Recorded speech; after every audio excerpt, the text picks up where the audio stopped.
The laughter hit Nadia first, sharp and cruel, cutting through the classical music playing softly in her in-laws' living room. She had only gone upstairs to get her phone from the guest bedroom where she'd left it charging, but now she stood frozen in the hallway, her hand gripping the banister so tightly her knuckles ached. "You have to understand," Trevor's voice carried clearly from the sitting room below. "Living with Nadia has been the biggest disappointment of my life. I thought I was getting a partner, someone who could keep up with me, you know? But instead, I got this woman who can't even host a proper dinner party without burning something or saying the wrong thing to clients." More laughter. Nadia recognized the voices now. Trevor's brother Nathan, his sister Patricia, their mother Eleanor, and several cousins whose names she'd tried so hard to remember over the years. The same people she'd spent the entire afternoon serving, smiling at, trying to please. "Remember last month when she wore that dress to the charity gala?" Patricia's voice dripped with amusement. "I wanted to die of secondhand embarrassment. Trevor, how do you deal with it?" "I don't know how you've managed this long," Eleanor added. "If I had known this is what you were settling for, I would have set you up with the Henderson girl. Remember her? Beautiful, educated, came from the right kind of family." "Oh, believe me, I know," Trevor interrupted. His voice was different now, not the gentle tone he used with Nadia but something harder, almost bitter. "Sometimes I look at her across the dinner table and wonder what I was thinking. She can't hold a conversation with my colleagues. She dresses like she shops at discount stores. And don't even get me started on her family. Did you know her father was a mechanic?" "A mechanic?" "Trevor." Eleanor gasped, but she was laughing. They were all laughing. "I'm serious. I've spent 5 years trying to polish her up, make her presentable, and it's like trying to teach a dog to use silverware. She's an embarrassment. The embarrassment of the family, really. I'm just waiting for the right time to—" Nadia didn't wait to hear the rest. She turned and walked back down the hallway on legs that didn't quite feel like her own, moving on autopilot, her mind a strange blank space of shock and something else, something that felt like her entire world tilting on its axis. She found herself in the guest bathroom, door locked, sitting on the closed toilet lid, staring at her reflection in the mirror across from her. The face looking back seemed like a stranger's. Carefully applied makeup, hairstyled exactly how Eleanor had once suggested she wear it, a bit more polished dear for the family gatherings, wearing the navy dress Trevor had picked out because it's appropriate and doesn't draw too much attention. How long had she been erasing herself? 5 years. They'd been married for 5 years, and she realized with a creeping horror that she couldn't remember the last time Trevor had looked at her with actual warmth. When was the last time he'd asked her about her day? When was the last time he'd touched her without it feeling like an obligation? Her phone buzzed in her hand. A text from Trevor. "Where are you? Mother wants to serve coffee." Of course. She was supposed to be downstairs serving his family, the same family that had just spent the last 10 minutes laughing about what an embarrassment she was. The same husband who had just told them all that he was waiting for the right time to, what? Leave her? Divorce her? Nadia looked at her reflection again. 32 years old. A college degree she'd never used because Trevor said his salary was enough and he needed her to support him properly. Friends she'd lost touch with because they weren't the right kind of people for where we're going. A family she barely saw anymore because Trevor always had some excuse about why they couldn't visit. Too far, too busy, maybe next month. She had become so small, so quiet, so invisible. Except she wasn't invisible. They saw her. They saw her perfectly clearly. They just didn't like what they saw. Another text. "Nadia? Mother is getting impatient."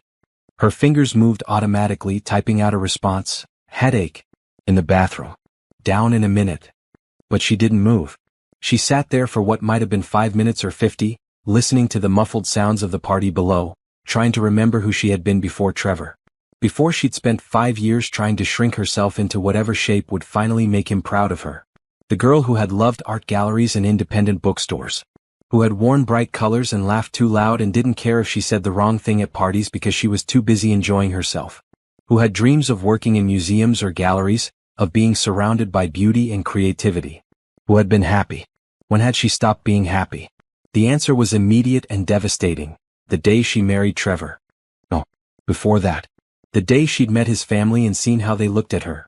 Measuring her, finding her wanting, and instead of walking away she'd decided to change herself to fit their expectations. She'd spent 5 years auditioning for a role she would never get, in a play she didn't even want to be in. "Nadia." Trevor's voice called from down the hall, irritated now. "What are you doing? Everyone's waiting." She stood up slowly, smoothed down her navy dress, checked her makeup. Then she opened the door and walked past Trevor without meeting his eyes. "Sorry," she murmured, feeling a bit unwell. "Well, try to pull yourself together," he said, not unkindly but not kindly either. Just dismissive. Like she was a minor inconvenience, a small problem to be managed. Mother made her special coffee cake. Nadia walked downstairs, served coffee with a smile, cut the cake into perfect slices and laughed at Nathan's jokes. She played the role she'd been playing for 5 years, except now she could see the script clearly. She could see how they all looked at her, not quite meeting her eyes, accepting her service but not her presence, tolerating her because they had to. And Trevor. She watched him across the room, telling a story about his latest business deal, commanding the room's attention like he always did. Handsome, successful, confident Trevor, who everyone admired and respected. The man she'd thought she was lucky to marry. The man who thought she was an embarrassment. When they finally left at 11 that night, Nadia sat in the passenger seat of Trevor's car and stared out the window at the passing streetlights. Trevor drove in silence, probably thinking about work or his next meeting, not noticing that his wife hadn't said a word since they'd gotten in the car. He never noticed.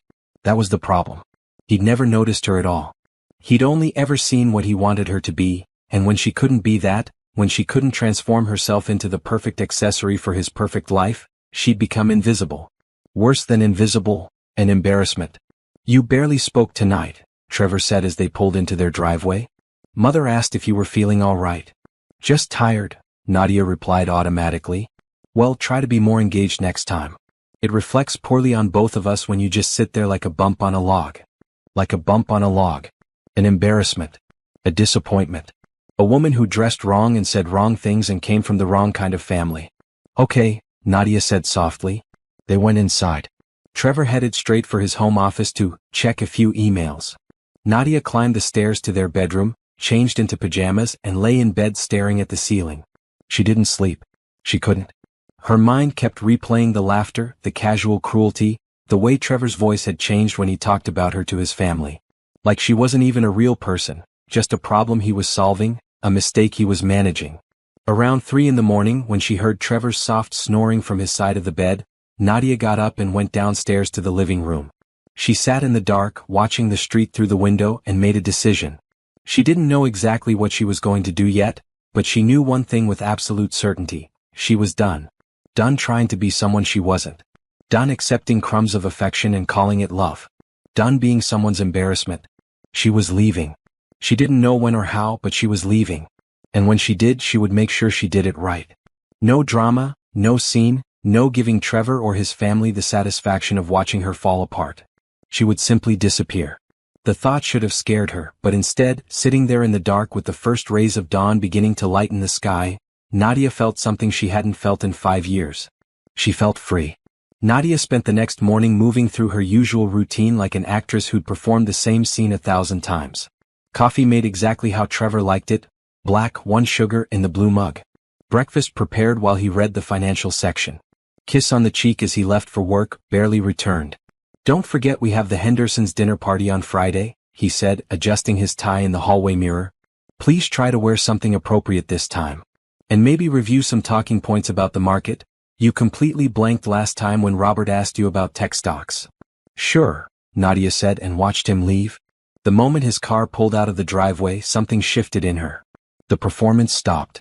She stood in the middle of their immaculate kitchen, everything in its place, nothing personal, nothing that reflected her at all, and looked around like she was seeing it for the first time. This wasn't her home. It had never been her home. It was Trevor's showcase, and she was just another piece of furniture that didn't quite match the decor. Her phone buzzed. A text from Trevor's mother. "Darling, I wanted to mention that Patricia knows a wonderful personal shopper. Perhaps she could help you with your wardrobe? Just a thought. Love, Eleanor." Nadia stared at the message for a long moment, then deleted it without responding. She walked upstairs to Trevor's office. He kept the door locked when he was home, but she'd seen the key in his nightstand drawer months ago. Her hands shook slightly as she opened the door and stepped inside. Orchestrated narrative progression revealing marital deception and emotional betrayal. I need to continue with the story. The chapter should be about Nadia discovering evidence of Trevor's affair and his true feelings about her. Let me continue writing chapter 2. The office was exactly like Trevor, organized, expensive, impersonal. She sat down at his desk and opened his laptop. She knew his password. He'd told her once when he needed her to print something years ago. He'd never changed it because he'd never thought she'd use it without permission. Because she'd been the good, obedient wife who respected his privacy. The laptop hummed to life. Nadia's heart pounded as she opened his email first. The first few messages were business-related, boring strings of jargon about contracts and investments. But then she saw a name that appeared over and over, Bethany Morrison. Nadia clicked on the first email. Trevor, I can't wait to see you this weekend. Tell Nadia you have another conference. We can have the whole weekend at the cabin. I've missed you so much. B. Her vision blurred. She blinked, forced herself to focus and kept reading. There were dozens of emails. Hundreds maybe. Going back almost a year. Plans for meetings that Trevor had told Nadia were business trips. Photos that made her stomach turn. Intimate messages that used words Trevor had never used with her. Passionate words, romantic words, words that suggested he was capable of feeling things he'd certainly never felt for his wife. But worse than the affair itself were the other emails. Messages to his business partners, to his brother, to friends. One to Nathan from 3 months ago, can't make golf this weekend. Have to take Nadia to her parents' place. Yes, still dealing with that obligation. The things we do for appearances, right? At least Bethany understands what I need. Another to a colleague, sorry about dinner last night. I know Nadia was particularly painful to watch. I'm working on the problem, but these things take time. The prenup complicates things.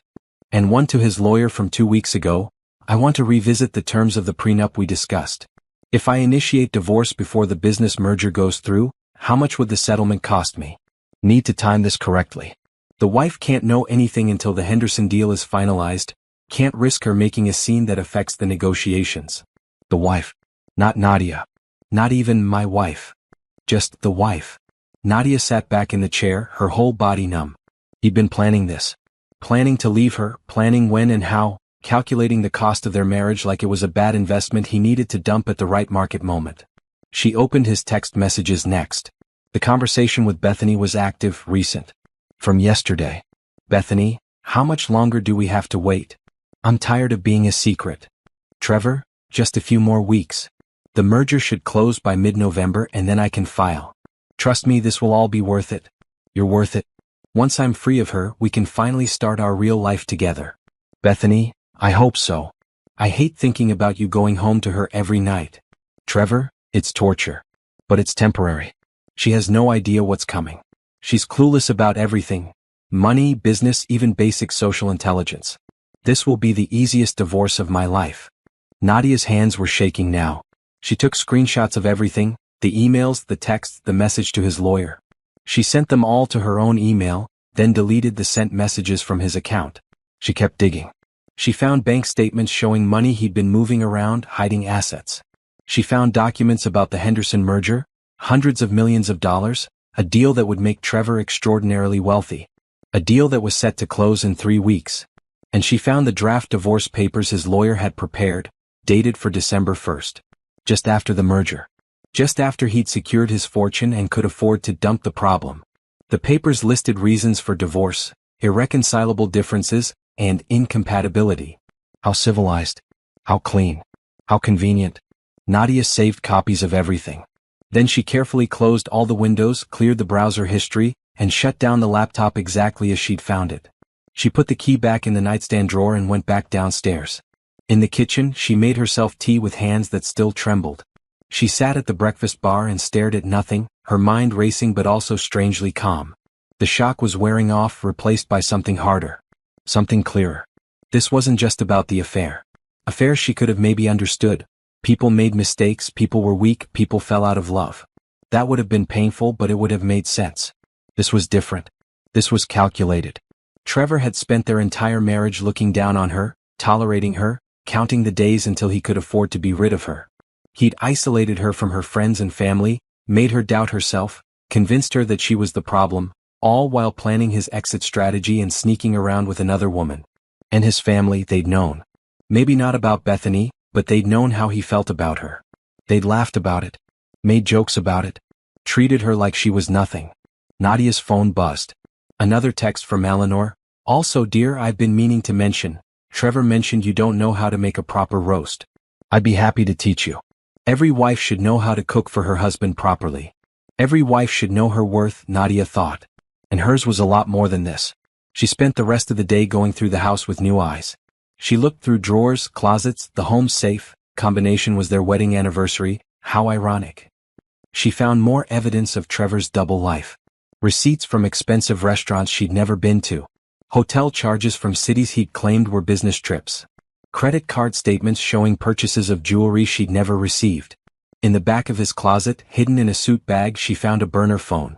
The messages on it were even more explicit, more damning. Plans and promises, intimate details that made her feel sick.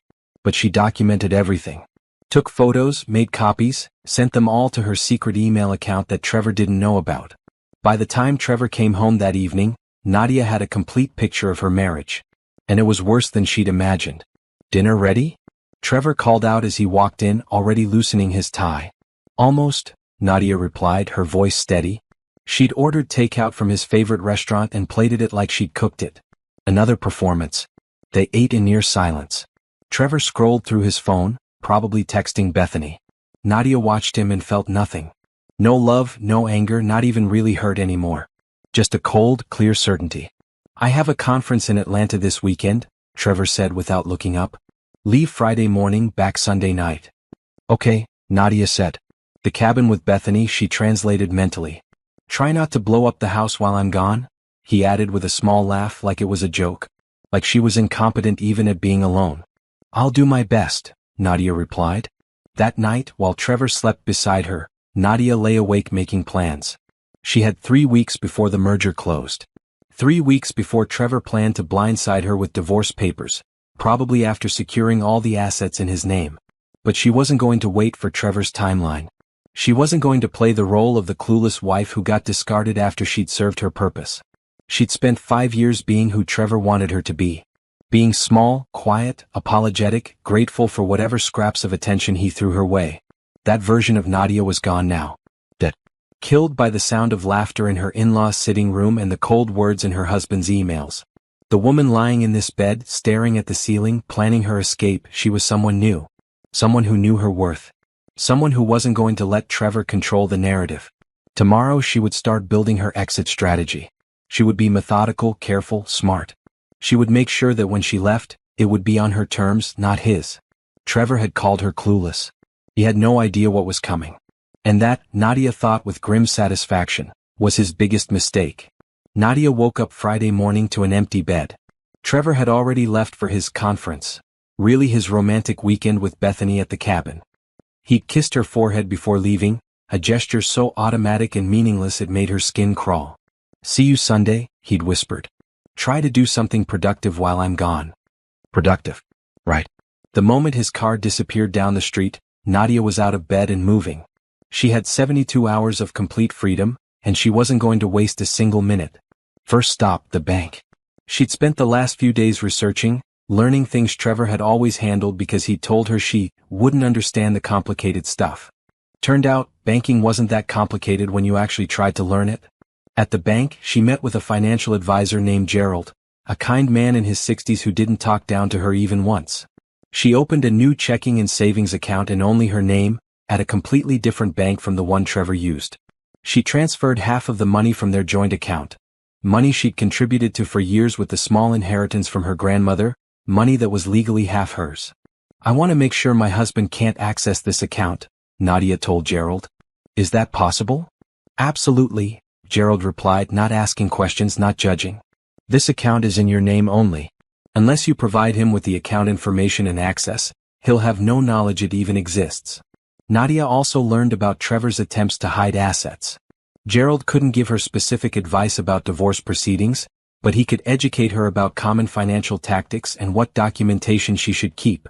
She left with folders full of information and a feeling of power she hadn't experienced in years. Next, she drove to a lawyer's office across town. She'd found Diane Mitchell through careful research, a divorce attorney with a reputation for being tough, thorough, and discreet. Diane's office was in a modern building, all glass and steel, nothing like the stuffy old money establishments Trevor preferred.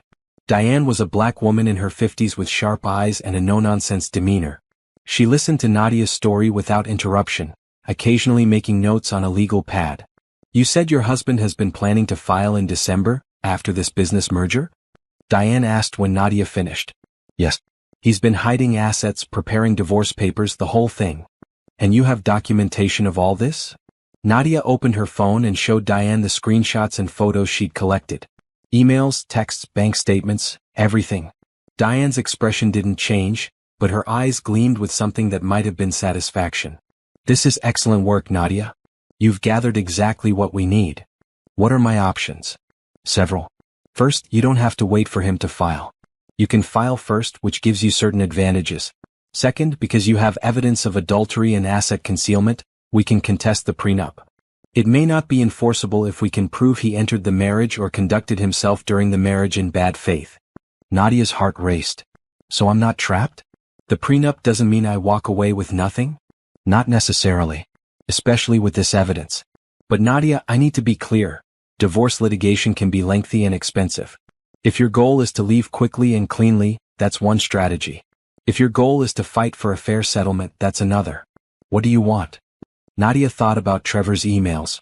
The way he'd calculated her worth, planned to discard her, laughed at her with his family. The years she'd spent shrinking herself, apologizing for existing, trying to be good enough. I want fair, she said firmly. I want what I'm legally entitled to, and I want to make sure he can't screw me over. But I also want out. I don't want to drag this out for years just to punish him. I just want what's mine and my freedom. Diane nodded. I can work with that. Here's what I suggest. We prepare all the documentation, but we don't file yet. You take some time to get yourself situated, find a place to live, line up your support system, make sure you're emotionally and practically ready. When you're set, you leave and then we file immediately. We use all this evidence to push for a quick, fair settlement. He won't want this information becoming public, especially not during his big merger. We can leverage that. How long do I have? I'd suggest you leave before he does. Before that December filing date. Don't give him the chance to control the narrative or the timing. Leave when you're ready, but leave strategically. Nadia left Diane's office feeling lighter than she had in days. She had a plan now. She had an ally. She had options. Over the weekend, while Trevor was at the cabin with Bethany, Nadia worked methodically through her list. She contacted her old college roommate, Simone, who lived in Chicago about 6 hours away. They'd been close once, before Trevor had gradually edged her out of Nadia's life with comments about how Simone was too much, and not the kind of friend who'll help you move forward. Nadia.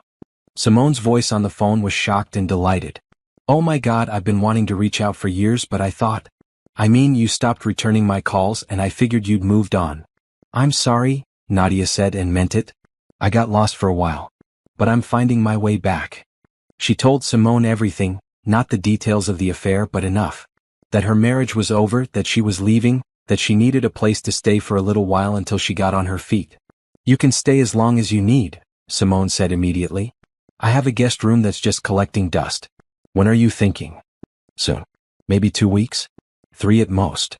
Whenever you're ready. And Nadia? I'm proud of you. I know I don't know all the details, but I know it takes guts to leave. You're stronger than you think. Nadia also reached out to her younger brother, Isaiah, who she'd barely spoken to in 3 years. Trevor had always found reasons why they couldn't visit, why Isaiah's phone calls came at inconvenient times, why family gatherings were too much drama. Isaiah answered on the second ring. Nadia? Is everything okay? Hearing his voice made her chest ache. Not really, but it's going to be. Can we talk? They talked for 2 hours. Nadia told him about Trevor, about the marriage, about everything she'd discovered. Isaiah listened, his anger building. I knew something was wrong, Isaiah said. Mom and I both did. But every time we tried to reach out, Trevor would answer your phone or you'd make excuses. We thought maybe you just didn't want us around anymore. Never, Nadia said, crying now. I never wanted that. I lost myself. Well, you're finding yourself again, Isaiah said firmly. And when you leave that jerk, you're not going to be alone. You've got family who loves you. Real family, not those pretentious assholes he calls relatives. Nadia also spent the weekend boxing up her personal belongings, things Trevor had never cared about. Her books, her old art supplies, photos from before the marriage, the jewelry her grandmother had left her. She stored the boxes in the back of her closet, ready to go. She researched jobs in Chicago, updated her resume, reached out to a few contacts from her old museum studies program.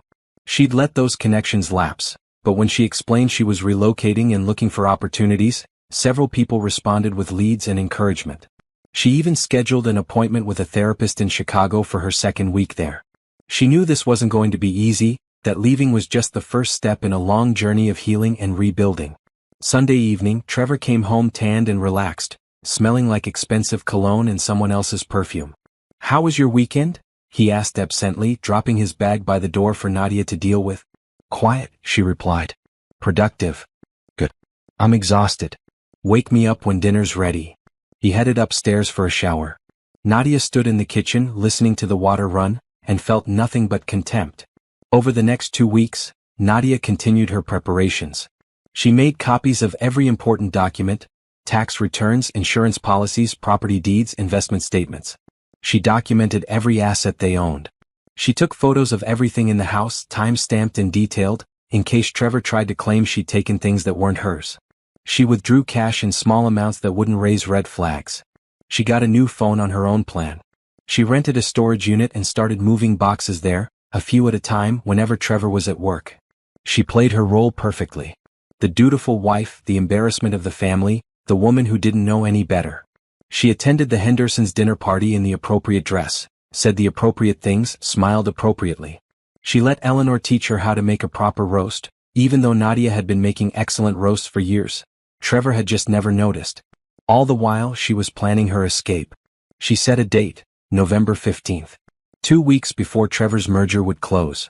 2.5 weeks before he planned to file for divorce on his terms. On November 14th, Trevor announced another business trip. "Just overnight," he said. "Back tomorrow evening." Perfect, Nadia thought. But she said, "Okay. Safe travels." She kissed him goodbye the morning of November 15th, watched him drive away, and then she moved. She'd hired movers, 2 guys from a company 3 towns over who didn't know Trevor. They had her boxes from storage loaded and ready. In 3 hours they packed up everything that was hers. Her clothes, her books, her grandmother's china that Eleanor had always said was too shabby for Trevor's house. Every single thing that mattered to her. She left the furniture. All of it had been chosen by Trevor or his mother anyway. She left the expensive art on the walls, the designer kitchenware, the silk curtains. She took her life back piece by piece, box by box. By noon, the house looked almost exactly the same, just slightly emptier in ways Trevor probably wouldn't even notice. Her closet was bare, but he never looked in there. Her bathroom counter was clear, but he had his own bathroom. Nadia walked through the house one last time. 5 years she'd lived here and it had never felt like home. It felt like a museum, cold and perfect and lifeless. A place where she'd been a guest who'd overstayed her welcome. In the kitchen, she left her wedding ring on the counter. Just the ring, nothing else. No note, no explanation. Let him wonder. Let him guess. Let him feel a fraction of the confusion and hurt she'd felt. She locked the door behind her, dropped her key through the mail slot, and got into her car. Her phone buzzed immediately, Trevor's mother calling. Nadia declined it. Another buzz, a text from Patricia. Declined. Another call from Trevor's brother. She blocked all their numbers. Every single one. Trevor's family, his friends, anyone connected to his life. She blocked them all. Then she pulled up Trevor's contact and paused. Her finger hovered over the block button. Part of her wanted to answer when he called, wanted to hear the panic in his voice when he realized she was gone. But no. That would be giving him something he didn't deserve. Her attention, her emotional labor, her time. She blocked his number. Then she opened her email and sent a message to Diane, "I'm out. File the papers." Nadia started the car and pulled out of the driveway. In her rearview mirror, she watched the house get smaller and smaller until it disappeared completely. She didn't cry. She didn't feel sad. She felt free. Chicago was 6 hours away. She had a tank full of gas, a car full of her belongings, and a friend waiting for her. For the first time in 5 years, Nadia was going home. Not to a house but to herself. And she was never looking back. The drive to Chicago felt like shedding skin. Each mile that passed between Nadia and her old life made her breathe easier. She drove with the windows down despite the November chill, letting the wind whip through her hair that Trevor had always wanted her to keep neat and controlled. She texted Simone when she left, "On my way. See you around 6. Simone's response was immediate, "Can't wait. Drive safe. There's wine and pizza waiting for you. And hugs. Lots of hugs." Nadia smiled at her phone. When was the last time someone had offered her something without expecting anything in return? When was the last time someone had just been happy to see her? Around hour 3 her new phone rang, the one Trevor didn't have the number for. It was Diane. "Papers are filed," the lawyer said briskly. "I sent them to his office via courier about an hour ago. He should have them by now." Nadia's heart skipped.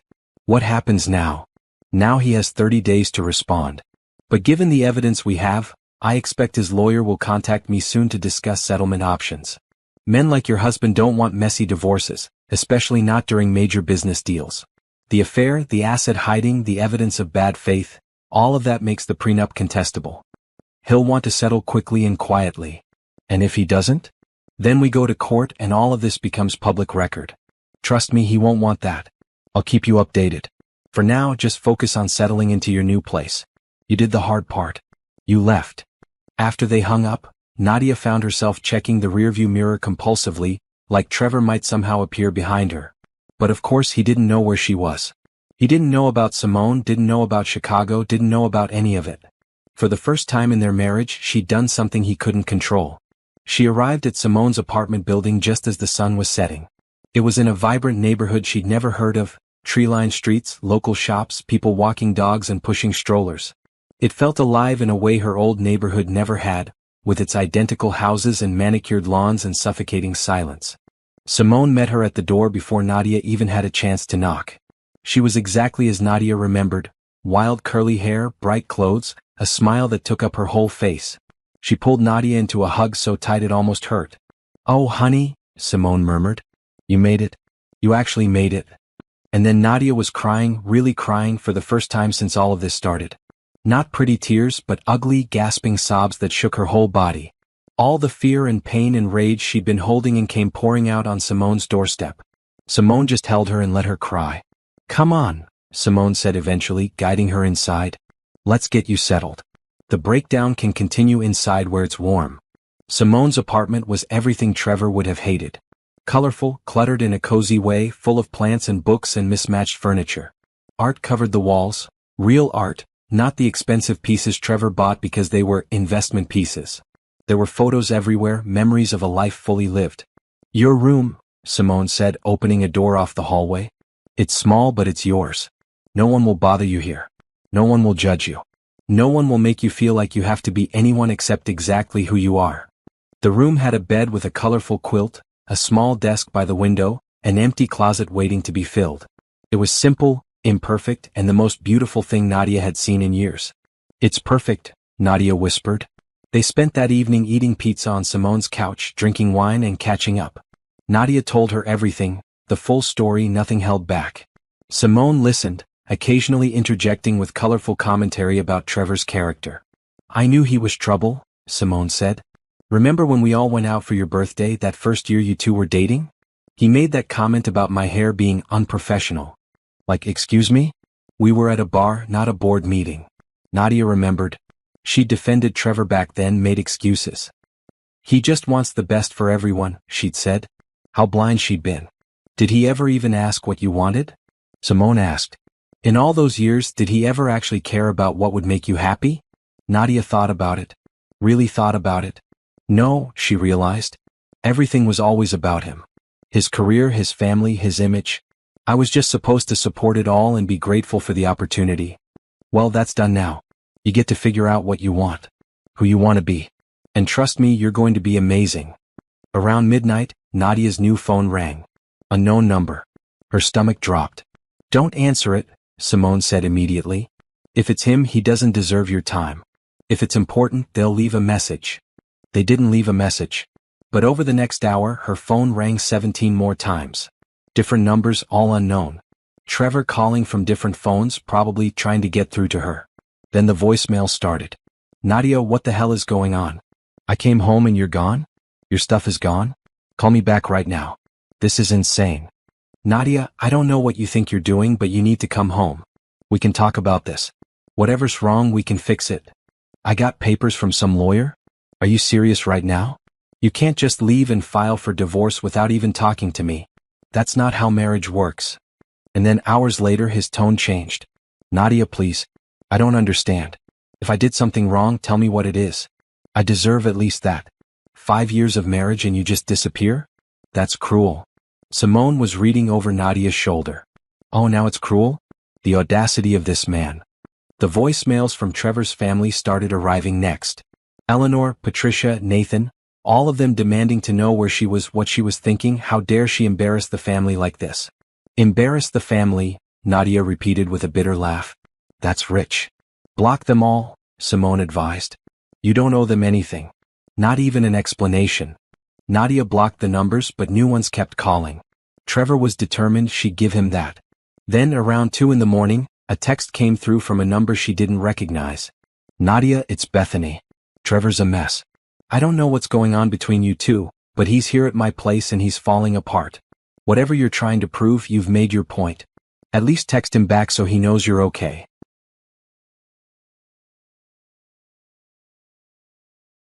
Nadia stared at the message for a long moment.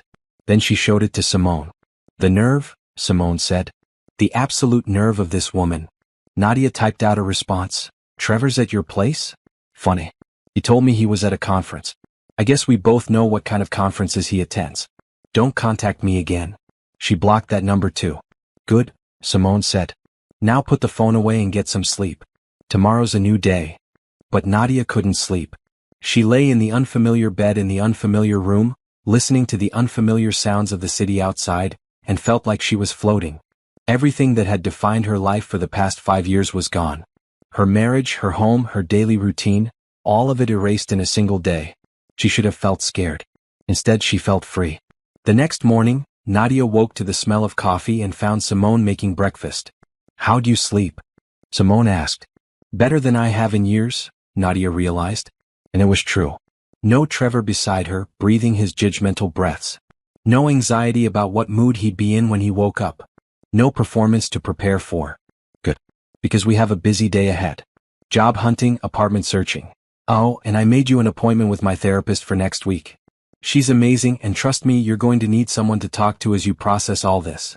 Over the next few days, Nadia started building her new life. She updated her resume and applied for jobs at museums and galleries around Chicago. She looked at apartments, though Simone insisted she should take her time. She registered with a temp agency to have income while she searched for something permanent. And she waited for the fallout. Diane called on day 3. Trevor's lawyer wants to meet. They're pushing for mediation. Already? I told you, he doesn't want this getting messy. The merger is too important.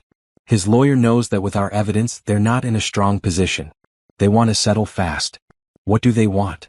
They're willing to negotiate on the prenup terms. Significantly. I think we can get you a fair settlement, Nadia. Not just what the prenup said, but what you actually deserve. How fair? We're talking several $100,000, maybe more. Plus your share of any assets acquired during the marriage. And I'll make sure he covers all your legal fees. Nadia felt dizzy. She'd left expecting nothing but her freedom. The prenup had been ironclad, or so Trevor had always told her. How is that possible? Because the prenup is worthless if we can prove he entered the marriage in bad faith or committed fraud. And honey, hiding assets while planning a secret divorce? That's fraud. The affair is just the cherry on top. He violated the terms of the marriage, which voids the prenup. His lawyer knows this.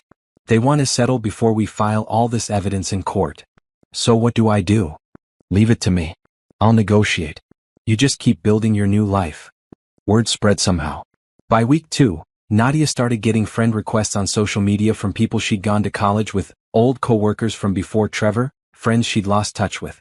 Somehow they'd heard she was in Chicago, that she'd left Trevor. She accepted the requests carefully, rebuilding connections slowly. One message came from a girl named Rachel who'd been in her art history program. Hey, I heard you're in Chicago now. I'm the curator at the Riverside Gallery. We're actually looking for an assistant curator. Would you be interested? Nadia stared at the message. The Riverside Gallery. She'd read about it, a mid-sized gallery known for supporting emerging artists and innovative exhibitions. Exactly the kind of place she'd dreamed of working before Trevor had convinced her to be realistic. She typed back, very interested. Can we set up a meeting? By week 3, Nadia had a job interview scheduled, a therapist she'd met with twice, and a small studio apartment lined up to move into next month. She had her own money, her own plans, her own life. And Trevor? Trevor had the merger, the mistress, and the slowly dawning realization that his biggest embarrassment had been underestimating his wife.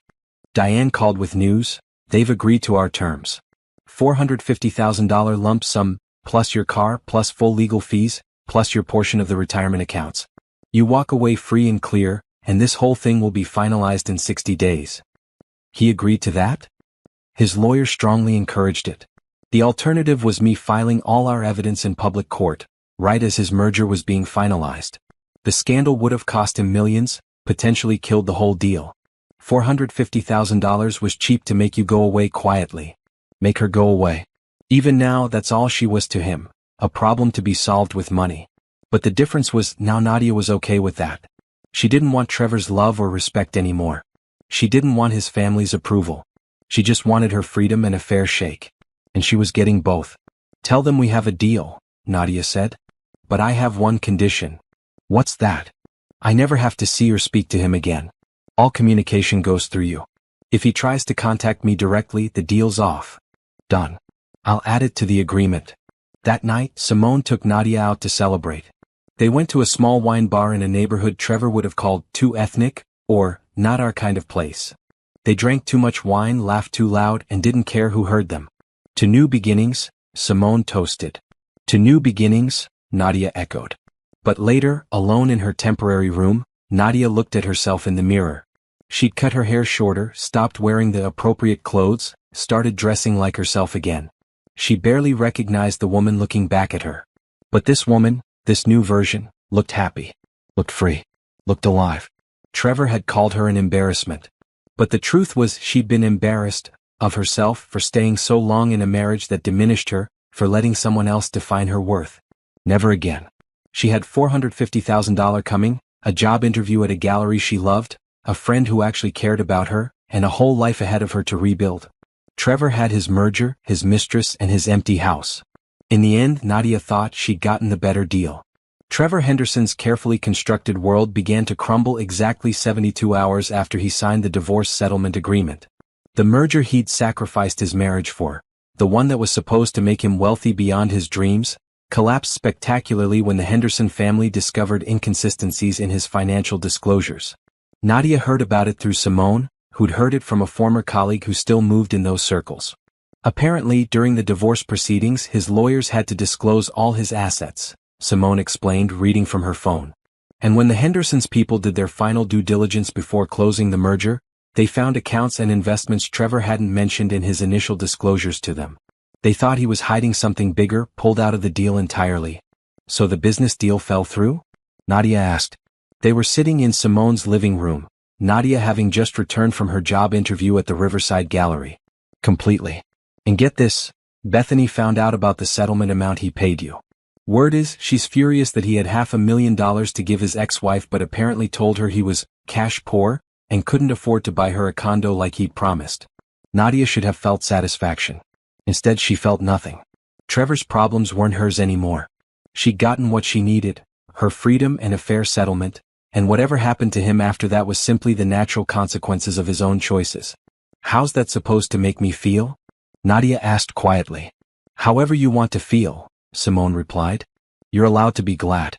You're allowed not to care. You're allowed to feel sorry for him, though personally, I think that would be a waste of your empathy. I don't feel sorry for him, Nadia said. I just feel nothing. He's not my problem anymore. Her phone buzzed. An email from Rachel at the Riverside Gallery. Loved meeting with you today. We'd like to offer you the position of assistant curator. Details attached. Let me know if you have questions.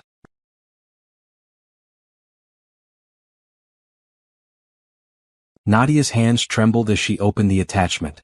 The salary wasn't huge, but it was enough to support herself. More importantly, it was hers. A job she'd gotten on her own merit in a field she loved, at a place that valued her. I got it, she whispered. Simone, I got the job. Simone squealed and pulled her into a hug. Of course you did. You're brilliant and talented and exactly what they need. That night, Nadia called her brother Isaiah to share the news. That's amazing, sis, Isaiah said, and she could hear the pride in his voice. I'm so happy for you. And hey, Mom wants to know when she can come visit. She's been asking every day since you left Trevor. Mom wants to visit? Nadia felt her throat tighten. She'd been so worried that her family would be disappointed in her for leaving her marriage, for giving up on something she'd committed to. Are you kidding? She's been planning it since you told us you were leaving. She wanted to come right away, but I told her to give you some space to settle in first.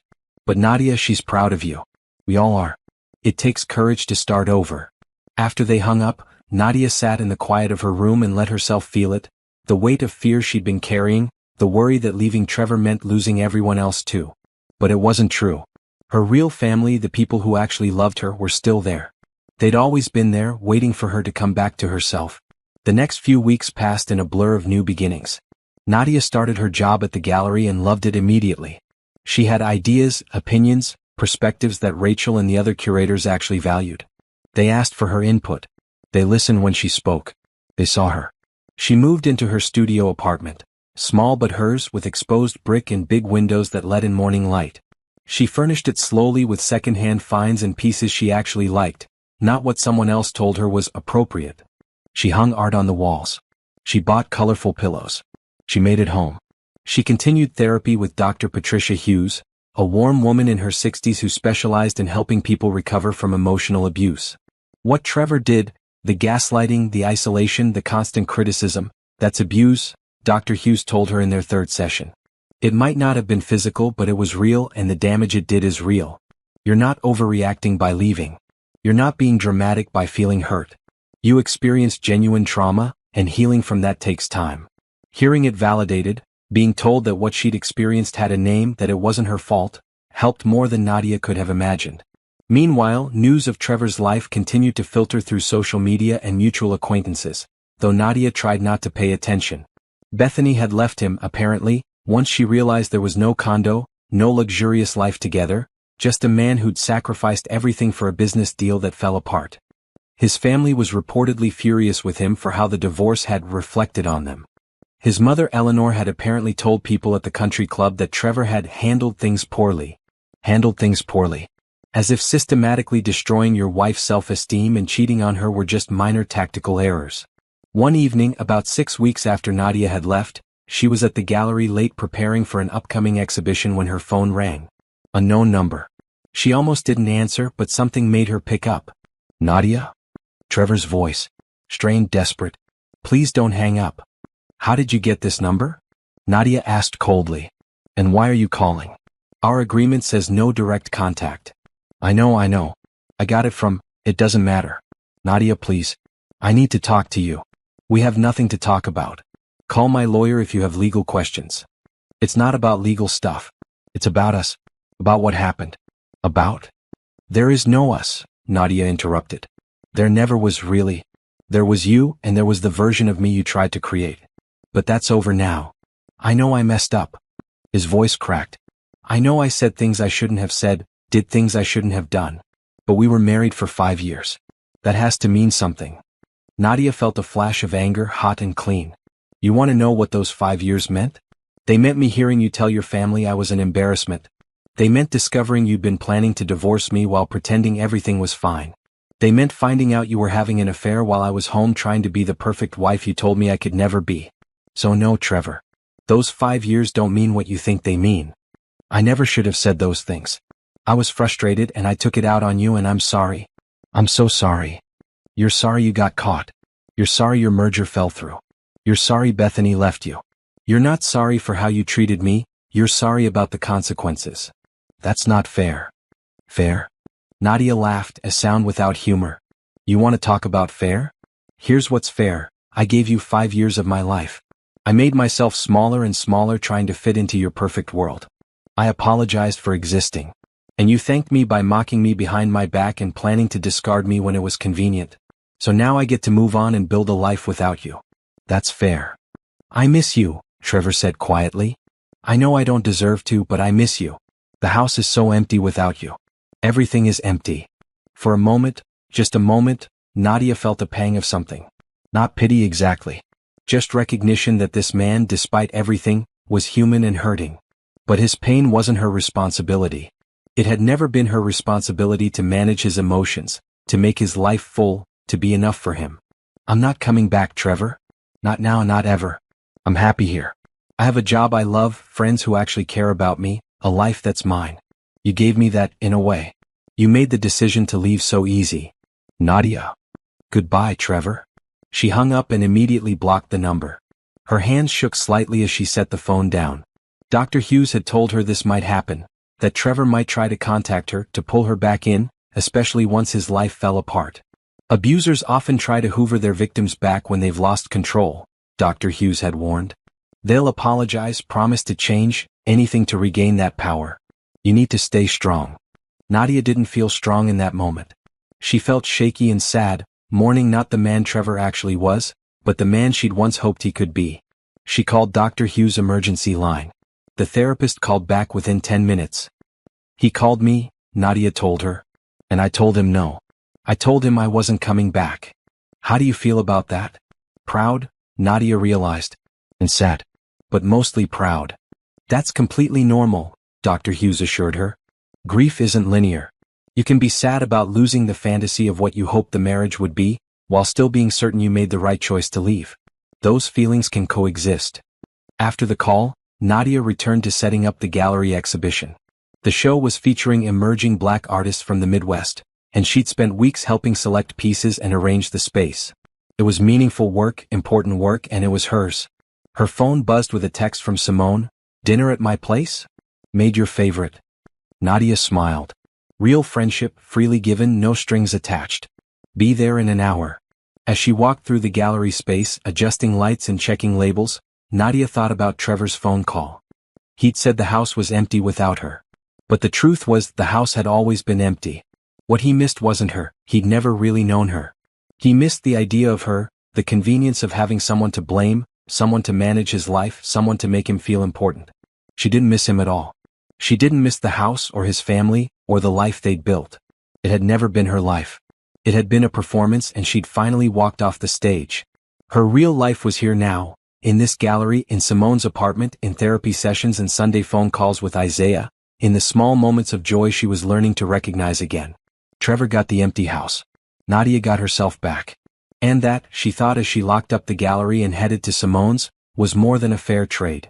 3 months into her new life, Nadia stood in front of a room full of people and spoke about art for the first time in years.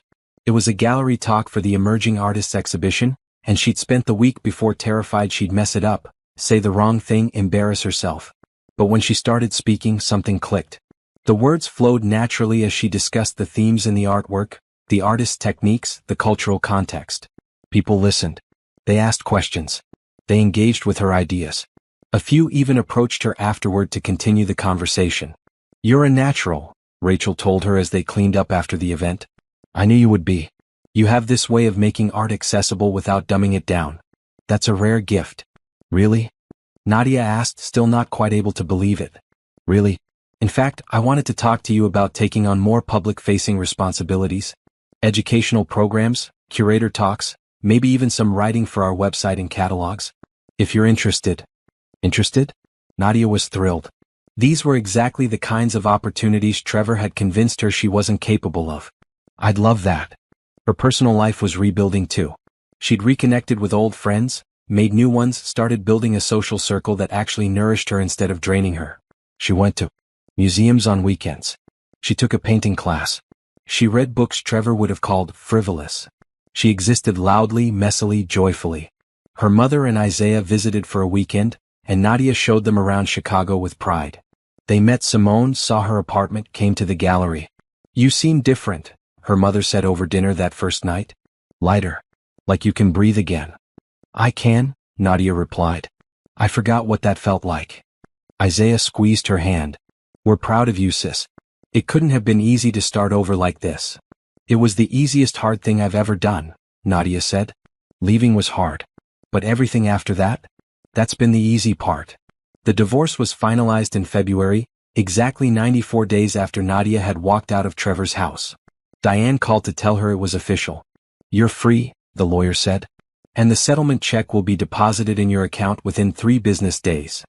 Free. The word felt huge, important, real. Nadia splurged on a proper bed for her apartment. Not an expensive one, just a comfortable one that was hers. She bought art from the gallery, pieces by the emerging artists whose work she loved. She started a savings account for the future, whatever that might hold. She also started dating again tentatively. Nothing serious, just coffee dates and casual dinners, remembering what it felt like to have someone be interested in her thoughts and opinions, to have conversations that were actually reciprocal. One of those coffee dates was with a man named Jordan West, an artist whose work was being featured in the gallery's summer show. He was quiet, thoughtful, with kind eyes and hands that were always paint-stained. They'd met when he came in to discuss the installation of his pieces, and Nadia had been struck by how he listened when she talked about his work. Really listened, asking follow-up questions, caring about her perspective. "Would you want to get dinner sometime?" Jordan had asked after one of their meetings. "Not as curator and artist, just as people?" Nadia had hesitated. Dr. Hughes had warned her about jumping into new relationships too quickly, about the importance of being solid in herself before letting someone else in. "I'd like that," she'd said. "But I need to be honest, I just got out of a really difficult marriage. I'm not looking for anything serious right now. I'm still figuring out who I am on my own." Jordan had smiled. "That's fair. How about we just be friends who have dinner sometimes? No pressure, no expectations. Just good food and good conversation." They'd been having those dinners for a few weeks now, and Nadia found herself looking forward to them. Jordan was easy to talk to, never pushy, never trying to fix her or change her. He told her about his art, his struggles as a black artist trying to make it in a competitive field, his own past heartbreaks. She told him about Trevor, about the marriage, about rebuilding.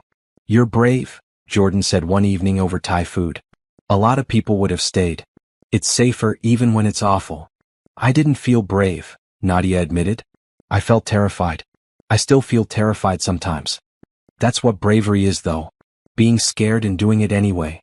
Around this time, Nadia started hearing through the grapevine that Trevor's life was continuing to spiral. He'd lost several clients after the Henderson merger fell through. His reputation in business circles was damaged. He'd moved out of the house, couldn't afford it anymore apparently, and was renting a small condo.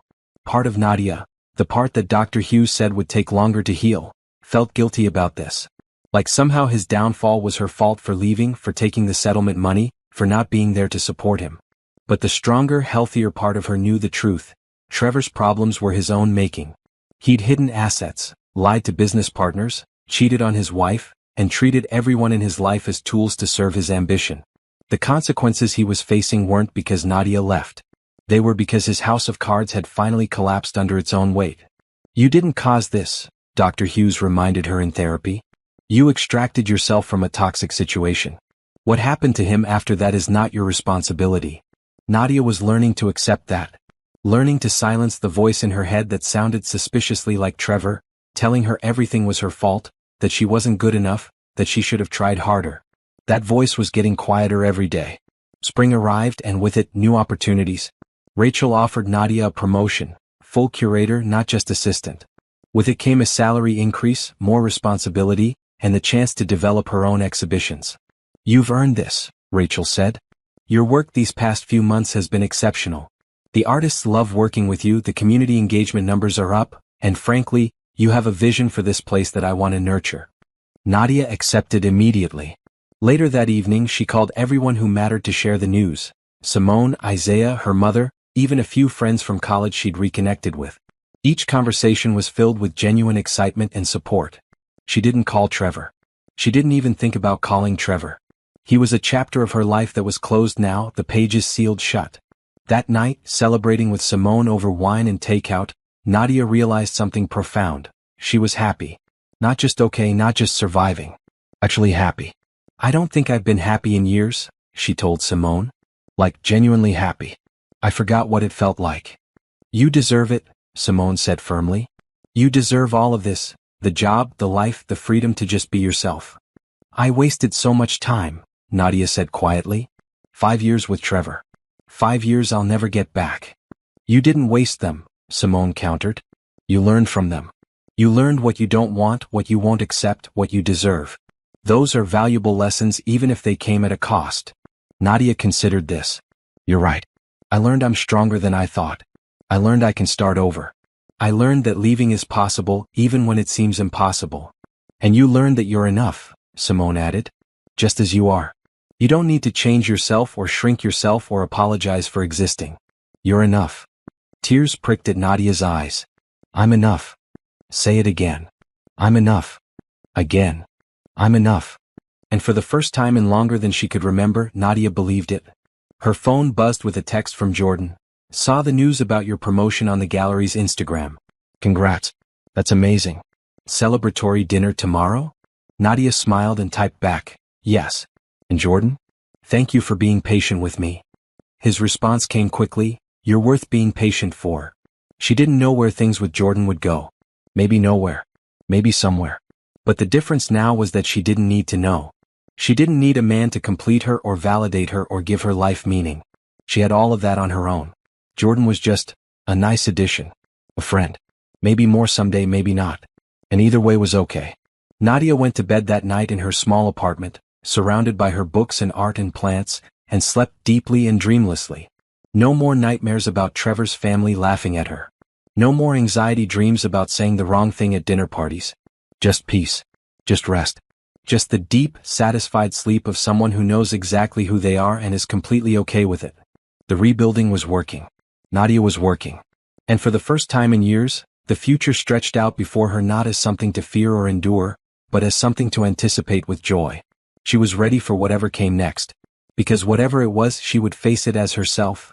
Fully, unapologetically, courageously herself. And that, she realized, was all she'd ever needed to be. Summer brought heat and opportunity in equal measure. The gallery's new exhibition, one that Nadia had curated entirely on her own, opened to critical acclaim. Local art critics praised the show's thoughtful curation and fresh perspective. Attendance numbers exceeded expectations. Several pieces sold within the first week, and the artists sent Nadia grateful messages thanking her for believing in their work. You have a real eye for this, Rachel told her at the opening reception. And more importantly, you have heart. You don't just see art, you feel it and you help other people feel it too. Nadia looked around the gallery space, filled with people engaging with the work she'd selected, arranged and contextualized. She'd written all the wall text herself, given a talk about the exhibition's themes, even been interviewed for a local arts podcast. 6 months ago, she would have been terrified to put herself forward like that. Now it felt natural. Thank you for taking a chance on me, Nadia said to Rachel. I didn't take a chance. I recognized talent. There's a difference. Jordan attended the opening, of course. His own work was featured in a group show in the next gallery over. They'd been seeing each other regularly now, not officially dating but something more than friendship. They took long walks around the city, visited other museums and galleries together, talked about art and life and their respective healing journeys. I was married before too, Jordan had told her one evening. It ended badly. She wanted me to give up art, get a real job, be someone I wasn't. It took me years to feel like myself again after it ended. Do you ever regret leaving? Nadia had asked. Never. Not once. I regret staying as long as I did. I should have left sooner. Nadia understood that feeling completely. At the opening reception, Jordan found her during a quiet moment. This show is incredible. You're incredible. Thank you, Nadia said and meant it. She was learning to accept compliments, to believe them, to not immediately deflect or minimize her accomplishments. There's something I want to ask you, Jordan said, looking nervous. And feel free to say no, I mean it, absolutely no pressure. But there's this artist retreat upstate next month. A week of workshops, nature, creativity. I'm going and I wondered if you'd want to come with me. As a friend or, as more than a friend. Whatever you're comfortable with. Nadia's first instinct was to say no. To protect herself, maintain distance, not risk getting hurt again. But then she thought about what Dr. Hughes had said in their last session. Healing isn't about never trusting again. It's about learning to trust wisely. Not everyone is Trevor. Some people are actually worth the risk. I'd like that, Nadia said. As more than a friend. If that's what you want too. Jordan's smile was like sunrise. That's definitely what I want. They kissed for the first time that night, outside the gallery after the reception ended, under streetlights and stars. It was gentle and tentative and nothing like kissing Trevor had been. With Trevor, kisses had felt like obligations, performances. This felt like coming home. The next few weeks brought more changes. Nadia was invited to speak on a panel about emerging artists at a museum conference. She said yes even though the idea terrified her. A regional arts magazine asked to interview her about her curatorial approach. She said yes to that too. She also joined a book club that Simone's friend hosted, started volunteering at a community arts center, and took up yoga. She was filling her life with things that brought her joy, with people who appreciated her, with experiences that made her feel alive. "You're glowing," her mother said during one of their weekly phone calls. "I can hear it in your voice. You sound happy." "I'm happy, Mom. Really happy." "Good. You deserve it, baby. After everything you went through with that man, you deserve all the happiness in the world." Nadia had told her family more about what the marriage to Trevor had really been like.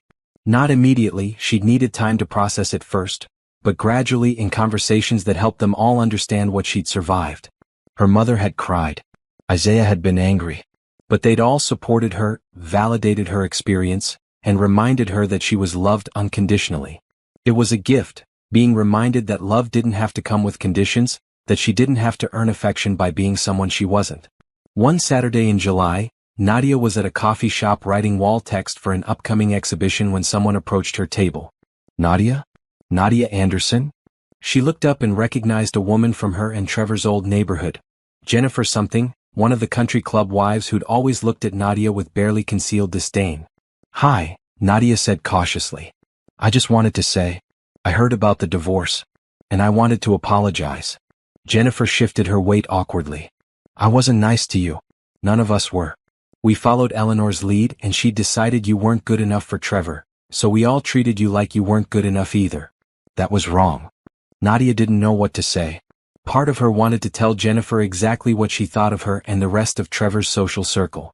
But a bigger part of her just felt tired of holding on to anger. "Thank you for saying that," Nadia said simply. "For what it's worth," Jennifer continued, "Trevor's not doing well. He's bitter and angry and blames everyone but himself for how things turned out. A lot of us have distanced ourselves from him. His behavior toward you, what we heard about after the divorce, it was inexcusable." "What did you hear?" Jennifer looked uncomfortable. "That he was cheating on you.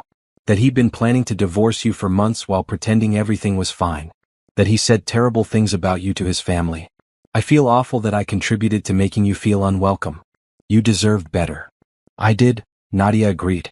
"But I'm getting better now. So thank you for the apology. I appreciate it." After Jennifer left, Nadia sat for a long moment processing the encounter. She'd spent so much energy in that marriage trying to win over Trevor's friends and neighbors, trying to fit in, trying to prove she belonged. And now here was one of them, apologizing, acknowledging that she'd been treated badly. It should have felt vindicating. Instead it just felt sad. Sad that she'd wasted time caring about the opinions of people who'd never really mattered. Sad that she'd let their judgment make her feel small. But also grateful. Grateful that she'd escaped.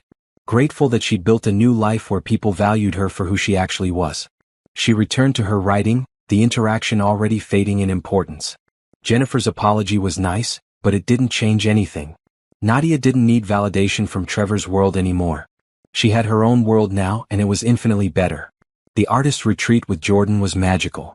A week in the woods, surrounded by creative people, making art and thinking and talking and laughing. Jordan painted while Nadia sketched and wrote and allowed herself to be creative in ways she hadn't since before the marriage.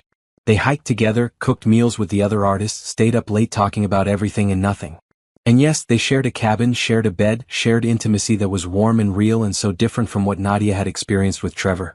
"I care about you," Jordan told her one night as they lay together, windows open to let in the sounds of the forest. "I know we're taking this slow and I respect that.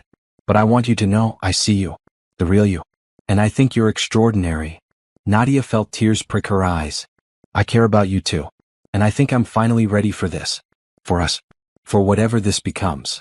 "No pressure," Jordan said, kissing her forehead. "We have time." Time. Yes, they had time. Nadia wasn't in a rush anymore. She wasn't trying to force herself into someone else's timeline or expectations. She was just living her life, day by day, moment by moment, building something real and solid in hers. When they returned to Chicago, Nadia felt more settled than ever. Her life had shape now, substance. She had work she loved, friends who supported her, a developing relationship with someone who respected her, and most importantly, she had herself. The woman she'd lost somewhere in her marriage to Trevor, she'd found again, or maybe she'd created someone new, someone stronger and wiser and more authentic. Rachel pulled her aside at work one day in late August. "I have something to discuss with you. The board has approved funding for a new position, Director of Educational Programming. It would be a significant step up, more money, more responsibility. I'd like to offer it to you." Nadia's breath caught. "Director? You're ready for it. You've proven yourself over and over. You're creative, knowledgeable, great with people, and you bring fresh perspectives to everything you do. What do you say?" "Yes," Nadia said without hesitation. "Absolutely yes." That night she called everyone to share the news. Then she celebrated with Jordan over a fancy dinner neither of them could really afford but decided to splurge on anyway. To director Nadia Anderson, Jordan toasted. "May this be the first of many achievements." "To new beginnings," Nadia countered. "And to knowing our worth." "To knowing our worth," Jordan echoed. As summer faded into fall, Nadia looked back on the past 9 months with something like awe. She'd left a marriage that was destroying her. She'd started over in a new city with nothing but hope and determination. She'd rebuilt her life from scratch. And now she had a career she loved, relationships that nourished her, and a future that felt limitless. Trevor's voice still echoed in her head sometimes, telling her she wasn't good enough, wasn't smart enough, wasn't enough. But those echoes were fading, growing quieter every day, drowned out by her own voice, stronger, clearer, certain. She was enough. She'd always been enough. And finally, beautifully, she believed it. October brought crisp air, changing leaves, and an unexpected visitor to the gallery. Nadia was in her new office. The promotion had come with actual workspace, reviewing proposals for winter programming when the front desk called. "Someone here to see you," the receptionist said, voice uncertain. "He says it's important. His name is Trevor Henderson." Nadia's stomach dropped. "Tell him I'm not available." "I did. He says he'll wait. He seems determined." Nadia took a deep breath, then another. She could feel her heart racing, old anxiety patterns trying to reassert themselves. But she wasn't the same woman Trevor had known. She'd spent nearly a year rebuilding herself, becoming stronger, becoming whole. "Call security and let them know we might have a situation," Nadia said calmly. "I'll be out in a moment." She checked her reflection in the small mirror on her wall. Professional dress, natural hair styled the way she liked it, minimal makeup. She looked like herself, confident, capable, self-assured. Nothing like the woman who'd served coffee to Trevor's family while they laughed about her. Trevor was in the gallery's main space, pretending to look at artwork but clearly just waiting. He looked terrible, thinner than she remembered, wearing a suit that seemed slightly too big, stress evident in the lines around his eyes. He'd aged in the 10 months since she'd left. Or maybe she just never really looked at him before, not clearly. "Trevor," she said coolly, "you need to leave. Our divorce agreement specifically states no direct contact." He turned and something flickered across his face, relief, maybe, or hope. "Nadia. Thank God.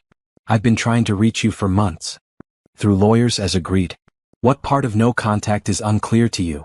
I just need 5 minutes. Please. Just 5 minutes to talk. We have nothing to talk about. Leave or I'll have security escort you out." "Nadia, please." His voice cracked. "Everything's fallen apart. The business, my reputation, everything. I've lost the house, lost most of my clients. Even my family has turned their backs on me. You're the only one who..." "The only one who what?" Nadia interrupted, her voice sharp. "The only one you think you can manipulate? The only one who might still care enough to save you." "That's not what I meant." "I don't care what you meant. I care that you're here, violating our agreement, in my workplace, trying to make your problems into my problems again. That's what you always did, Trevor. Everything was always my responsibility to fix." "I know I hurt you," Trevor said, taking a step closer. Nadia held her ground. "I know I said terrible things, did terrible things. But I've been in therapy. I've been working on myself. I understand now how badly I treated you. Congratulations. That doesn't entitle you to anything from me." "I'm not asking for us to get back together," he said quickly. "I know I destroyed that. I just thought, maybe we could talk. Maybe you could help me understand where I went wrong, how to fix things." Nadia stared at him, genuinely amazed. "You want me to do emotional labor for you? To help you figure out how to fix the mess you made? Trevor, even now, even after everything, you think I exist to serve you. That's not. It is.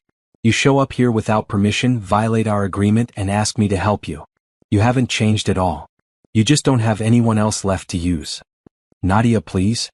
"I heard you that night," she said quietly. "At your mother's house, almost a year ago. I heard you tell your family I was an embarrassment. I heard you laugh about me, about my family, about everything I tried so hard to be for you. I heard it all." Trevor went pale. "You were listening?" "I was getting my phone. But yes, I heard. And that's when I knew. Not when I found out about Bethany, not when I saw the emails about divorcing me after the merger. That night, when I heard how you really felt about me. That's when I decided to leave. I didn't mean those things. Yes, you did. You meant every word. And you know what? You were right about one thing. I was an embarrassment to myself. I was embarrassed for staying with someone who treated me like I was less than nothing. I was embarrassed for letting you and your family make me feel worthless. I was embarrassed that I'd forgotten who I was just to try to make you happy. Nadia. But I'm not embarrassed anymore, she continued, her voice steady and strong. Because I left. I rebuilt my life. I found work I love, people who value me, a partner who respects me. I found myself again. And the best part? None of it has anything to do with you. I can change, Trevor said desperately. If you just give me a chance. I'm not giving you anything, Trevor. Not my time, not my energy, not my emotional labor. You had 5 years of chances and you used every one of them to make me feel small. I'm done making myself small for anyone. Security arrived then. 2 men Nadia had alerted when she'd first come out to the gallery floor. Everything okay here? One of them asked.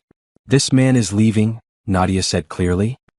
He's not welcome here, and if he returns, I want him escorted off the property immediately.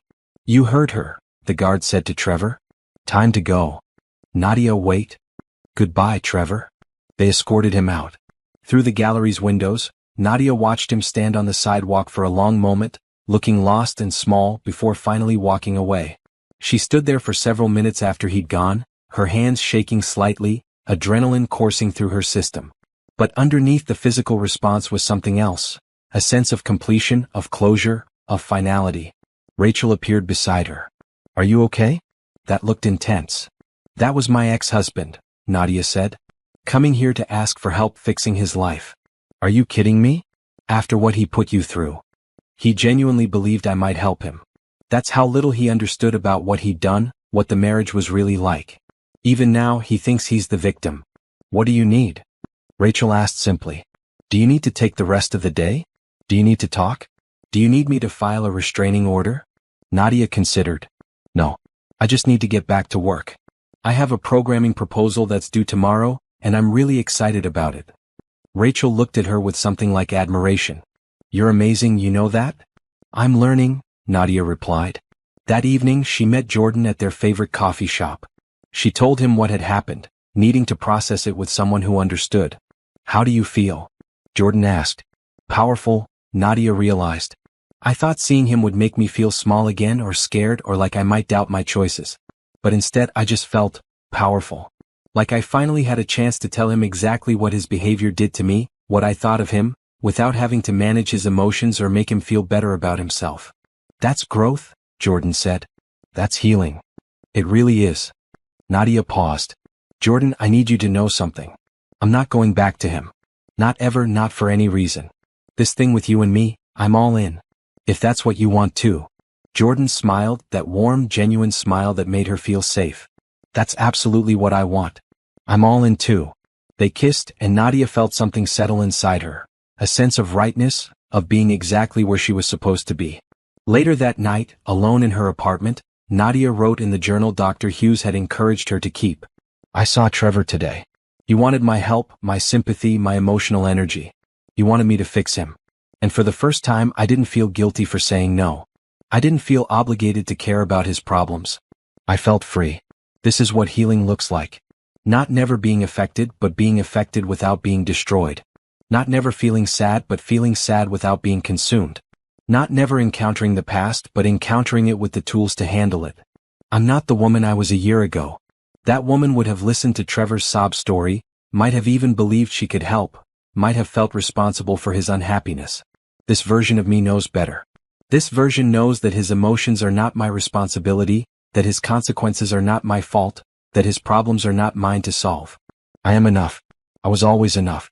And I will never again let anyone convince me otherwise. She closed the journal, turned off the lights, and went to bed with a clear conscience and a peaceful heart.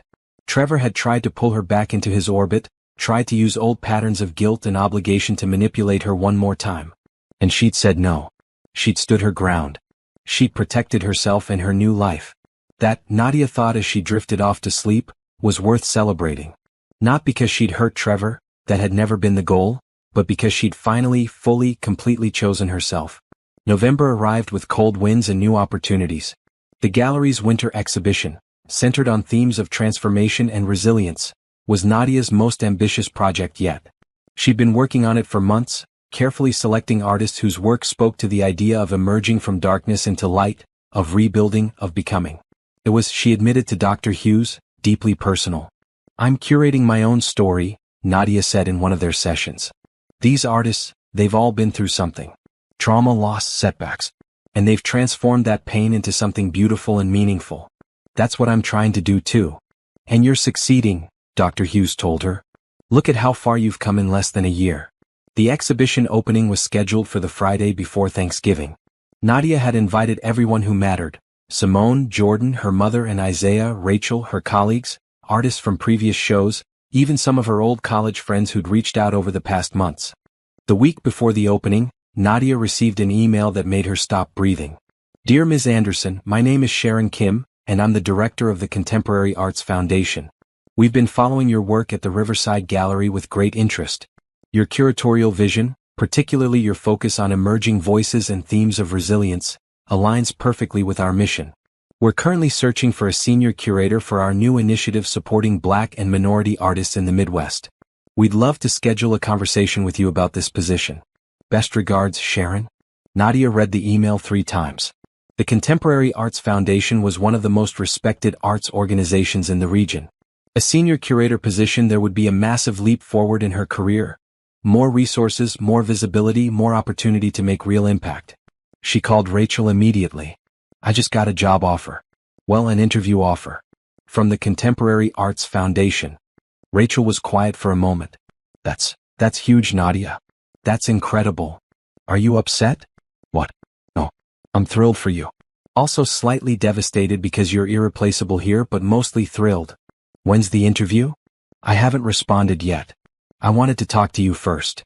"Nadia, if you don't respond to that email in the next 5 minutes, I'm going to be very disappointed in you. This is an amazing opportunity. Take it." She did take it. The interview was scheduled for the Monday after the exhibition opening, and Nadia spent the weekend preparing while also finalizing exhibition details. The opening itself was magical. The gallery was packed with people, all there to celebrate art about survival, about transformation, about hope. Nadia gave a talk about the exhibition's themes, her voice steady and confident, and received enthusiastic applause. Her mother hugged her tightly afterward. "Look at you, baby. Look at what you've built. I'm so proud of you."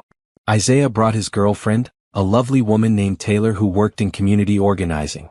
"Your sister is incredible," Taylor told him in Nadia's hearing. "The way she talks about art, you can tell she loves what she does." Jordan stood beside her throughout the evening, supportive but not overbearing, there when she needed him but giving her space to shine. At one point he whispered, "You're in your element. This is where you belong." Simone cornered her near the end of the night, wine in hand and tears in her eyes. "Remember when you showed up at my door almost a year ago? You were so broken, so lost. Look at you now. You're glowing. You're powerful. You're free." "I couldn't have done it without you," Nadia said honestly. "You did do it without me. I just gave you a place to land. You did the hard work."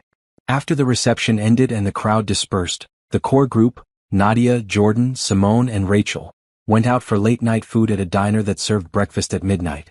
To Nadia, Rachel toasted with her coffee mug. "And to the future, whatever it brings." "To the future," they echoed. The interview with the Contemporary Arts Foundation went even better than Nadia had hoped. Sharon Kim and 2 other board members asked thoughtful questions about her curatorial philosophy, her vision for supporting emerging artists, her thoughts on making art accessible to diverse communities. Nadia answered with confidence, sharing her experiences and ideas without second-guessing herself. "You have a unique perspective," Sharon told her at the end. "You understand what it means to be underestimated, to have to prove yourself, to fight for recognition. That empathy comes through in your work. It's exactly what we need." They offered her the position 3 days later. Senior curator with a salary that made her eyes water, benefits that actually included things like mental health support and professional development, and the resources to make a real difference in the arts community. "I accept," Nadia said without hesitation. She gave Rachel a month's notice, feeling both excited and guilty. The Riverside Gallery had given her a chance when she needed it most. Don't you dare feel bad, Rachel told her firmly. You're ready for this. Go change the world. Thanksgiving that year was different from any Nadia had experienced in recent memory. Instead of sitting at Trevor's family's table feeling judged and inadequate, she hosted dinner at her apartment for Simone, Jordan, Isaiah, and Taylor. Her mother came too, flying in for the long weekend. They cooked together, laughed together, told stories. There were no loaded comments about Nadia's cooking or appearance or worth. There was just love, freely given, no strings attached. I'm grateful for all of you, Nadia said during their makeshift grace. A year ago I didn't think I could survive. Now I'm sitting here with people who actually care about me, doing work I love, living a life that's mine. Thank you for being part of my journey.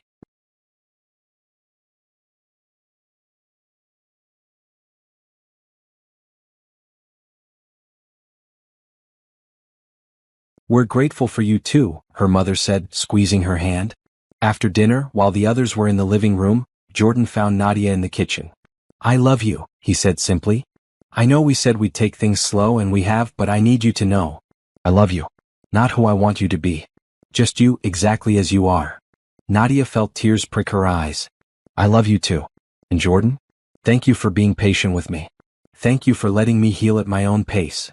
Always, he said and kissed her. Early December brought news that made Nadia laugh with grim satisfaction. Through the grapevine, specifically through someone in Trevor's old business circles who followed the gallery on social media, she heard that Trevor had been forced to file for bankruptcy. The failed merger, the legal fees from the divorce, the damage to his reputation, it had all caught up with him. Bethany had apparently sued him for breach of promise. Nadia hadn't even known that was still a thing. His mother was reportedly mortified by the scandal. Several of his old friends and business associates had cut ties. How do you feel about that? Dr. Hughes asked when Nadia mentioned it in therapy. Honestly? Nothing. No satisfaction, no guilt, no anger. Just nothing. His life is his life. Mine is mine.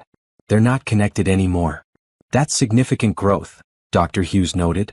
A year ago, hearing about his troubles would have made you feel either guilty for causing them or vindicated for leaving. Now you just feel neutral. That's what true healing looks like. Nadia agreed. Trevor had become irrelevant to her emotional landscape. He was just a person she used to know, a chapter she'd closed. His problems weren't her problems. His journey wasn't her journey. Her new position at the Contemporary Arts Foundation started in January, and the weeks leading up to it were filled with excited preparation. She said goodbye to the Riverside Gallery with mixed emotions, grateful for the foundation it had provided but excited for what came next. On her last day, the staff threw her a party. Several artists she'd worked with came to wish her well. Rachel gave a speech about how Nadia had transformed the gallery's programming and inspired everyone around her. You came to us a year ago looking for a fresh start, Rachel said. You gave us so much more than that. You brought vision, passion, and heart. We're going to miss you terribly, but we're so excited to see what you do next. That evening, Nadia sat in her apartment and reflected on the past year. She'd started 2024 as a woman who didn't know her own worth, trapped in a marriage that diminished her, believing she was lucky to be tolerated. She was ending it as a senior curator at a major arts foundation, with a partner who loved and respected her, with family and friends who valued her, with confidence in her abilities and her future. The transformation was almost unbelievable. But it was real. She'd done the work, the therapy, the self-reflection, the slow rebuilding of her life and identity. She'd made choices that served her well-being instead of others' expectations. She'd learned to recognize her worth and demand that others recognize it too. She thought about Trevor's visit to the gallery, his desperate request for help. She wondered if he'd learned anything from losing everything, if he'd actually changed or if he was just looking for the next person to manage his emotions and fix his problems. It didn't matter. He wasn't her concern anymore. What mattered was what she'd built from the ashes of that marriage. What mattered was the life she was living now, authentic, purposeful, joyful. She'd left without a goodbye, walked away from 5 years of her life with nothing but her dignity and her determination. And she'd built something beautiful. That, Nadia thought, was the best revenge of all. Not hurting Trevor or proving him wrong. Just living well. Just being happy. Just being free. And she was all three. January brought snow and new beginnings. Nadia's first day at the Contemporary Arts Foundation felt like stepping into a dream she hadn't known she was allowed to have. The foundation's offices were in a converted warehouse, all exposed brick and natural light, with gallery space on the main floor and offices above. Her workspace had windows overlooking the city, a real desk, a budget that made her previous resources seem laughable. But more than the physical space, what struck her was the energy, people passionate about art, committed to supporting artists, believing that culture mattered and could change lives. "Welcome to the team," Sharon said, giving her a tour. "We're so glad you're here." The first few weeks were a whirlwind of meetings, planning sessions, getting to know the staff and the artists in their network. Nadia learned about the foundation's existing programs and began developing proposals for new initiatives. Mentorship programs for emerging artists, community engagement projects, partnerships with schools. Much space each person needed for their work, how to navigate conflict, what they both wanted from the relationship. "This is how partnerships should work," Jordan said as they unpacked boxes. Two whole people choosing to build something together, not one person trying to mold the other into what they want. "I didn't know that was possible," Nadia admitted. "I thought relationships were always about compromise and sacrifice." "Compromise, yes. But not sacrificing who you are. Never that." The Rising exhibition opened in September to critical acclaim and emotional responses. The artists Nadia had selected had created powerful work about surviving trauma, about transformation, about hope. The exhibition included visual art, but also poetry and music, creating a multisensory experience of resilience. At the opening reception, Nadia gave a talk about the exhibition's themes. She ended with a personal reflection. 2 years ago, I was in a place of deep darkness. I'd lost myself in a relationship that diminished me. I didn't think I had the strength to leave, much less rebuild. But I did leave. I did rebuild. And now I'm standing here in this beautiful space, surrounded by art that celebrates the human capacity for transformation. If there's one message I want this exhibition to convey, it's this. You are stronger than you know. Healing is possible. Transformation is possible. And you deserve a life that honors your worth. The room erupted in applause. Several people were crying. Afterward, a young woman approached Nadia. "I heard your speech at the women's conference," she said. "It gave me the courage to leave my marriage. I've been in therapy for 3 months now and I'm starting to feel like myself again. I just wanted to say thank you." Nadia hugged her. "You did the hard part. You chose yourself. Keep going."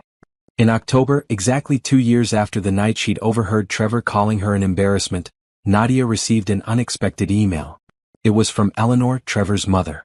"Dear Nadia, I hope this message finds you well. I wanted to reach out to apologize for my behavior during your marriage to my son.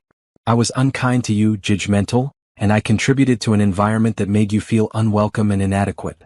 I've done a lot of reflection since the divorce, particularly after learning more about how Trevor treated you. I was wrong. You deserved better from all of us. I don't expect forgiveness, but I wanted you to know that I'm sorry. I hope you're happy and thriving. From what I've seen of your work at the Contemporary Arts Foundation, you certainly seem to be. Sincerely, Eleanor." Nadia read the email twice, then showed it to Jordan. "What do you want to do?" he asked. "Nothing," Nadia decided. "The apology is nice, but I don't need it. I don't need closure from Trevor's family. I already have closure. I gave it to myself when I left."